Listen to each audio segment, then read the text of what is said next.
RTC ఎక్స్రోడ్కి పోయి cross roads పోయి కొట్టాడింది మేము, అరెస్ట్ అయింది మేము. కాంగ్రెస్ పార్టీ ఏ రోజు కొట్టాలి, ఏ రోజు కొట్టాలి? పేపర్ స్టేట్మెంట్ ఇచ్చింది తప్ప. సరే అక్కడక్కడ తూతూ మంత్రంగా వలన ధర్నాలో రాస్తారో దిశ అలవట్టి రావచ్చు, కానీ జైళ్ళకి పోయింది కొట్లాడింది మేము. ఎందుకు కొట్టాలి కాంగ్రెస్ పార్టీకి?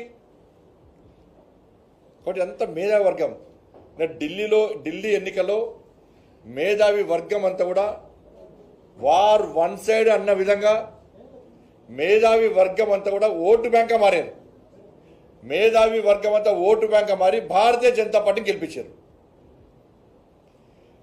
12,75,000 రూపాయలు ట్యాక్స్ ఎగ్జంప్షన్ అంటే మామూలు విషయం కాదు. ఎప్పుడు కూడా ఉద్యోగ ఉపాధ్యాయ వర్గాలు ఆలోచించలే, ఇంత బెనిఫిట్ ఉంటుందని చెప్పి ఆలోచించలే. మీ ఇబ్బందులను గుర్తుంచుకొని నరేంద్ర మోడీ గారి ప్రభుత్వం ఈ అవకాశం ఇచ్చింది. ఆలోచించండి ఒక్కసారి. సంవత్సరం లోపల 10 లక్షల మందికి ఉద్యోగాలు ఇస్తామని చెప్పి నరేంద్ర మోడీ గారు ప్రకటించిన తర్వాత ప్రధానమంత్రి రోజ్గార్ మేళా పేరుతోని ఇప్పటికీ 9,20,000 మందికి కేంద్ర ప్రభుత్వాలు ఉద్యోగాలు ఇస్తే ఘనత నరేంద్ర మోడీ గారి ప్రభుత్వాన్ని.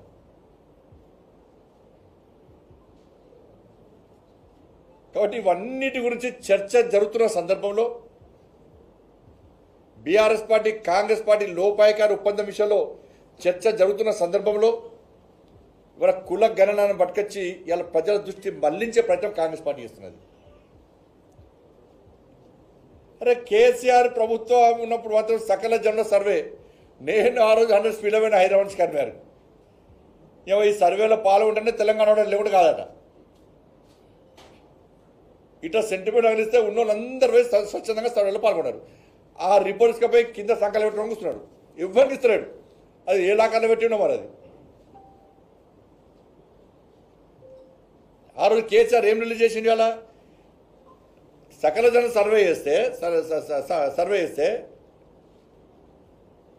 సమగ్ర సర్వే కుటుంబ సర్వే చేస్తే 51% బీసీల పర్సంటేజ్, 51% బీసీల పర్సంటేజ్, ముస్లింలు కలపలే. కానీ రేవంత్ రెడ్డి సర్కారు చేస్తే బీసీల సంఖ్య పెరిగాన తగ్గి 46% వచ్చింది, తగ్గించిండు.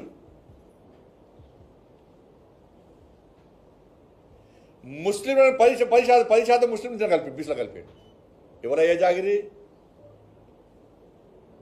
అసలు ఈ కుల గణన అనేది బోకస్. మీకు ఇలా ఎన్నికల కమిషన్ ముఖ్యమైన విషయం ఏంటంటే, ఎన్నికల కమిషన్ ఓటర్ లిస్టును మొన్న ఎంతమంది ఓటర్లు ఉన్నారో మొన్న బహిర్గతం చేసింది. ఎంతమంది ఓటర్లు ఉన్నారు తెలంగాణ రాష్ట్రంలో? 3,34,00,000 మంది ఓటర్స్ తెలంగాణ రాష్ట్రంలో ఉన్నారు. 3,34,00,000 మంది ఓటర్స్ తెలంగాణ రాష్ట్రంలో ఉన్నారు. కానీ కాంగ్రెస్ పార్టీ ప్రభుత్వం పాపులేషన్ ఎంత అన్నది? 3,70,00,000 అన్నది. ఓటర్లేమో 3,34,00,000 అట. ఎలక్షన్ కమిషన్ ఇస్తుంది. ఇలా పాపులేషన్ మాత్రం 3,70,00,000 అట. ఇది ఎక్కడ అంటే ఎంత తేడా ఉంటుంది? అంటే మిగతా జనం ఏడమేరు. ఇలా మేధావి వర్గం కానీ నిపుణులు కానీ జనాభా తెలంగాణ రాష్ట్ర జనాభా ఇప్పుడున్న పరిస్థితి ప్రకారము 4,30,00,000 ఉండాలి. 4,30,00,000 జనాభా ఉండాలి. ఏ రేషియో ప్రకారం? ఎలక్షన్ కమిషన్ 3,34,00,000 మంది ఓటర్స్ ఉన్నారని చెప్పి ప్రకటించిన తర్వాత ఆ రేషియో ప్రకారము 4,30,00,000 మంది జనాభా ఉండాలి. మరి కాంగ్రెస్ పార్టీ ప్రభుత్వం 3,70,00,000 అంటుంది. మిగతా 60,00,000 ఏడవేరు సంపేసిందా కాంగ్రెస్ పార్టీ ప్రభుత్వం? మిగతా 60,00,000 మంది ఏడికి వేరు. అరే ఓటర్లు 3,30,00,000 ఉంటారు, జనాభా 3,70,00,000 ఉంటారా? ఇది ఎక్కడి సర్వే మీది? 10% ముస్లిం బీసీలు కలుపుతారు. అయ్యే జాగిరా మీ తాత జాగిరా? ఎట్లా కలుపుతారు బీసీల ముస్లింలను?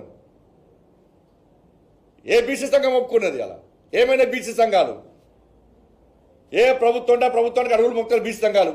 ఇలా బీసీలకు అన్యాయం చేస్తారు. ఒక బీసీ సంఘం మాడతలేదు.